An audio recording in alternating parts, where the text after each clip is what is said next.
Dzisiaj porozmawiamy o temacie tabu. Kasa jest w życiu bardzo ważna. Jeżeli uważacie, że kasa jest niepotrzebna, to przelejcie całą swoją forsę na Wielką Orkiestrę. Musicie wiedzieć, czy kasa się u ludzi zgadza. A jeżeli nie zgadzacie się z tym stwierdzeniem, no to przelejcie chociaż troszeczkę. To też może być problem dla ciebie i dla zespołu. Pamiętajcie oczywiście, żeby nie udzielać porad finansowych, jeżeli nie macie do tego kwalifikacji. Czy wiesz, że jak wejdziesz w ten drugi próg podatkowy, to twoja wypłata będzie mniejsza i to nie jest dlatego, że my cię oszukujemy, tylko dlatego, bo zaczynasz w końcu płacić prawdziwe podatki. No, Dobra, dawaj, bo to...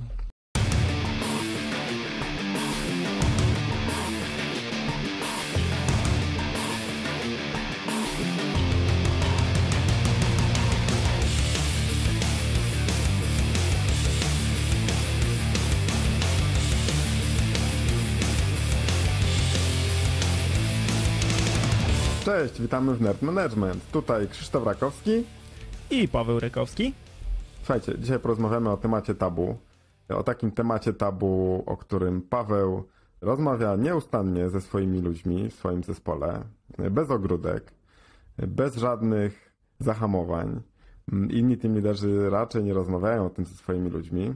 Jakimś cudem Paweł jeszcze u nas pracuje. HR jeszcze nie wręczyły mu wypowiedzenia ani żadnych ostrzeżeń. Bo ten temat tabu to nie jest tylko finanse osobiste, sytuacja finansowa pracownika, budżet domowy, czyli po prostu kasa. Paweł, o czym rozmawiasz ze swoimi ludźmi?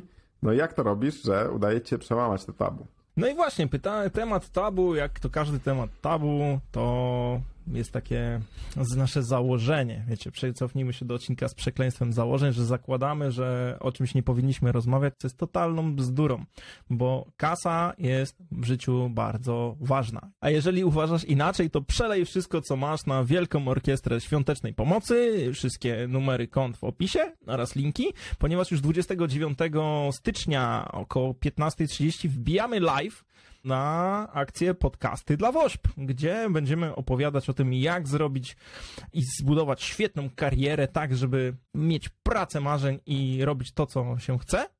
Więc bijajcie na Podcasty dla WOŚP. Tam cała agenda, cała rozpiska, będzie wielu wspaniałych gości.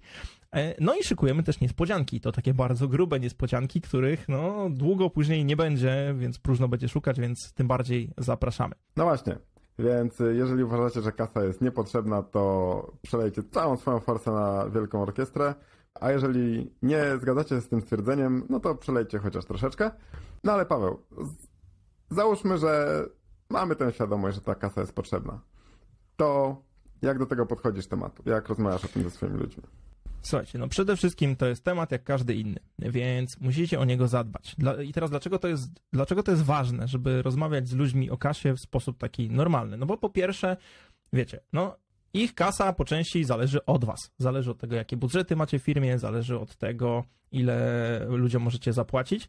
No i po pierwsze od takiego czysto ludzkiego już na poziomie tej rekrutacji i w ogóle współpracy musicie wiedzieć, czy kasa się u ludzi zgadza. I teraz to ma kilka aspektów. Po pierwsze, czy oni są zadowoleni ze swojej wypłaty? Bo jeżeli nie są, to szanse na to, że pójdą gdzieś indziej, no są dość duże, więc musicie po prostu z nimi rozmawiać. Od czasu do czasu się dopytać, czy wszystko gra. Ale to jest istotne w takich momentach, kiedy dajecie bonusy, kiedy dajecie podwyżki, żeby wysądować, czy jest okej, czy wszystko się zgadza, czy ludzie są zadowoleni z podwyżek, czy może na przykład oczekują dużych podwyżek, a dostali mało. Tutaj podlinkujemy do odcinka 39, gdzie mówiliśmy o tym, jak się zachować, jak się przygotować do takich rozmów właśnie o podwyżki, kiedy ludzie chcą zarabiać więcej. I to ma drugie dno, czyli musicie wiedzieć, w jakiej sytuacji finansowej są wasi ludzie. I teraz dlaczego to jest istotne? Ponieważ jeżeli wasi ludzie są zakredytowani, wydają dużo więcej niż zarabiają, to będą mieli problem. Zwłaszcza kiedy inflacja szaleje, raty kredytowe rosną, co niektórym to urosły bardzo, bardzo, bardzo mocno, zwłaszcza na kredytach takich hipotecznych czy dużych, czy jeżeli wiecie, ktoś dużo zarabia, więcej wydaje, no to ma duże problemy. I teraz chciałbym przytoczyć jedną część mojej ulubionej zabawki, czyli narzędzia, które używam do profilowania, czyli Wealth Dynamics, które ma poza tymi 8 profilami, o których więcej mówiliśmy w odcinku 70, do tego możecie sobie odnieść, ale Wealth Dynamics też ma coś, co się nazywa spektrum dynamiki, bogactwa, czyli pokazuje, na jakim takim etapie jesteśmy. I teraz chciałbym wam powiedzieć takie trzy pierwsze poziomy, czyli pierwszy poziom podczerwony, kiedy ktoś tonie w długach i ma właśnie wielki problem finansowy. I teraz jeżeli macie ludzi w zespole, którzy mają taki problem, a wy o tym nie wiecie, to może dojść do sytuacji, że będziecie się na tych ludzi wkurzać, że oni czegoś nie robią albo że coś jest nie tak, zachowują się jakoś dziwnie, a się okazuje, że oni są po prostu zestresowani, bo już nie mają do pierwszego, bo muszą tu kredyty zapłacić, może jacyś komornicy ich gonią. I to nic dobrego nie prowadzi. Krzychu, prawda? To jak ma się jednak obciążenia na głowie, to nic fajnego.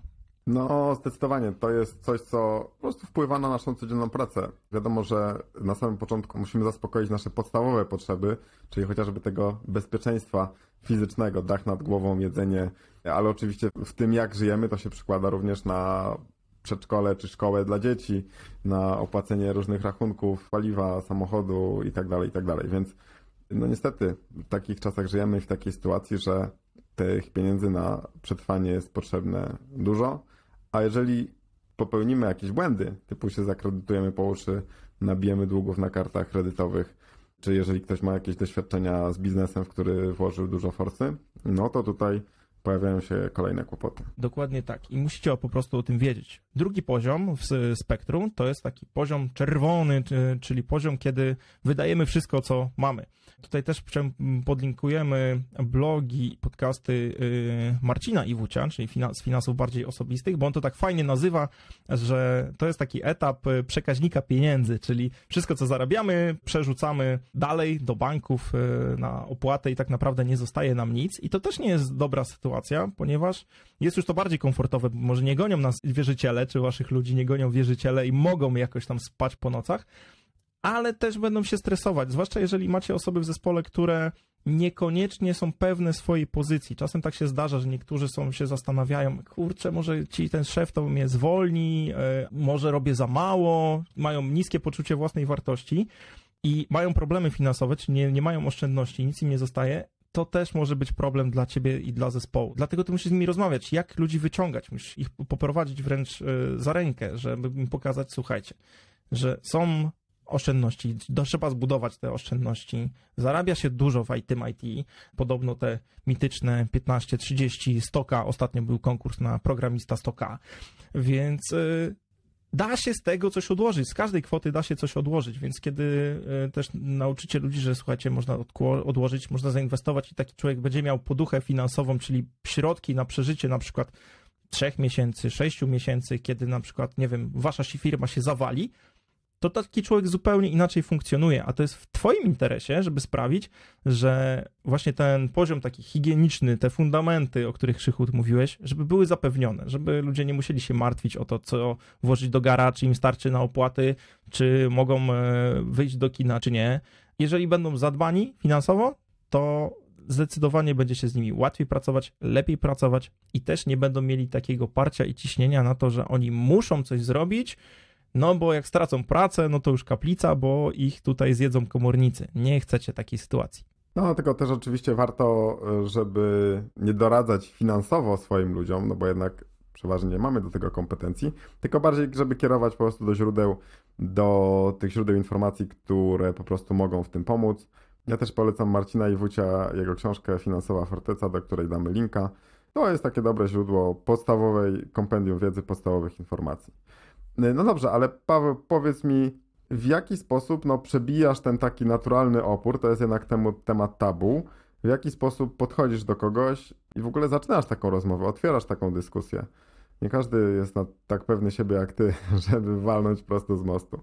Co możesz poradzić naszym słuchaczom? Przede wszystkim ja mam dość ciekawą historię w tym temacie, no bo sam byłem zadłużony po uszy, miałem dobre 300 000 głupich kredytów, nabranych kart kredytowych, limitów w rachunku, które po prostu spłacałem. Taki fajny wykres wartości netto, czyli ile rzeczy z tych, które masz, minus wszystkie zadłużenia, kredyty i tak dalej, ile tak naprawdę jesteś warty, powiedzmy, netto na rynku, to pamiętam grubo powyżej 200 000 na minusie, kiedy startowałem się rozwijać finansowo, więc jakby i też tą drogę przeszedłem, więc dla mnie to jest proste, żeby zacząć rozmawiać, no bo dzielę się po prostu też swoim przykładem. Po prostu ludzi pytam, czy na przykład swojego budżetu pilnują. czy wiedzą, ile podatków płacą. Zwłaszcza w kontekście tych transformacji, które przechodzimy na rynek między umową o pracę a B2B. Wiem, że różne firmy nie do tego podchodzą, ludzie też do tego różnie podchodzą. I to jest też taki temat, który pomagał jakby otworzyć ten temat. Czy ktoś liczy, czy ktoś wie, ile podatków płaci, czy ktoś wie w ogóle, skąd się bierze jego wypłata, co to jest netto, co to jest brutto. Takie podstawowe kwestie. Do tego bardzo często też się zdarza takie otwarcie tego tematu, które lepiej zrobić wcześniej, to jest kiedy ktoś wchodzi w drugi próg podatkowy. Czyli lepiej tą rozmowę odbyć z tym człowiekiem wcześniej, na zasadzie, słuchaj, czy wiesz w ogóle, jak te podatki działają, czy wiesz, ile zapłacisz, czy wiesz, że jak wejdziesz w ten drugi próg podatkowy, to twoja wypłata będzie mniejsza i to nie jest dlatego, że my cię oszukujemy, tylko dlatego, bo zaczynasz w końcu płacić prawdziwe podatki. Takich okazji jest dużo i te okazje trzeba wykorzystywać i ten temat poszerzać, dopytać się, czy na przykład ktoś prowadzi budżet domowy, czy ktoś wie, ile wydaje, bo jak wczytacie się właśnie w Marcina Iwucia, czy też tutaj mogę polecić blog, który już może nie ma za bardzo nowych wpisów, ale tam jest ogromne kompendium wiedzy, czyli blog Michała Szafrańskiego Jak oszczędzać pieniądze. To jest coś, od czego ja zaczynałem swoją edukację i tam jest po prostu cała masa właśnie sposobów, tematów, które można zahaczyć i często jest tak, że kiedy ktoś na przykład zaczyna robić budżet, to jest jeżeli ktoś przychodzi do was po podwyżkę albo ktoś zaczyna narzekać na sytuację, to jest też dobry temat, jeżeli nie możecie w danym momencie takiej osobie podwyżki zaproponować.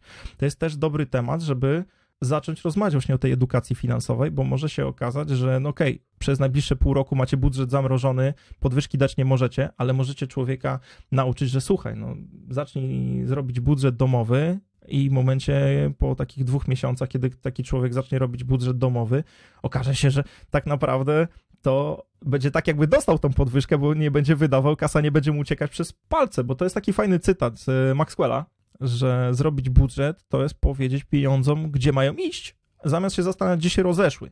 A jeżeli wy zadbacie o swoich ludzi, no to jakby dbacie o te ich podstawowe potrzeby. Jeżeli to będzie zapewnione, w tym momencie macie może nie dozgonną wdzięczność, ale przede wszystkim taką wygodę, swobodę pracy, żeby mogli się zająć tym, co jest ważne, tym, co jest istotne, tym, co jest fajne i rozwojowe, a nie martwić się o takie fundamentalne problemy. Więc korzystajcie właśnie z tych okazji, które się pojawiają.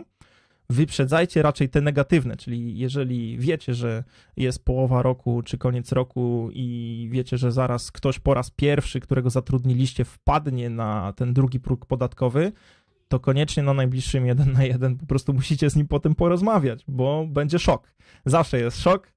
Zawsze nasza koleżanka z HR-u zawsze się dziwi, no jak to jest, że ludzie nie wiedzą? No nie wiedzą, bo tego nie uczą nas w szkole, także od tego też jesteście wy.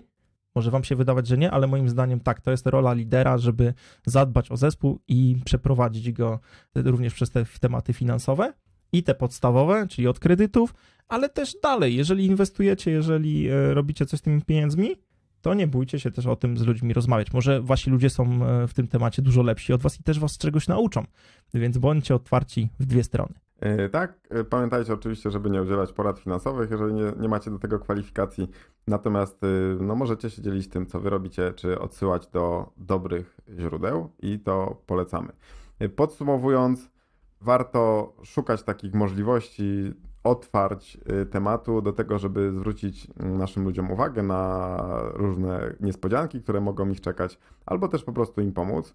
Paweł ma super doświadczenie z tym, jest przynajmniej kilka osób, o których wiem, że Paweł pomógł im wyjść z długów, pomógł zrozumieć w ogóle, co się z tymi pieniędzmi dzieje i trochę lepiej nimi zarządzać, więc też piszcie na naszego maila, czy odzywajcie się do Pawła w social media, na pewno chętnie wam o tym pomoże. A jeżeli chcecie być na bieżąco z tym, co się u nas dzieje, jeżeli chcecie wiedzieć o wspomnianej akcji podcasty dla Wielkiej Orkiestry Świątecznej Pomocy, to zapiszcie się do naszego newslettera na nerd.management/newsletter. Będziecie wtedy na bieżąco. No i oczywiście lądujemy u was jak co tydzień w każdy wtorek o 8:00. Trzymajcie się. Cześć! Cześć!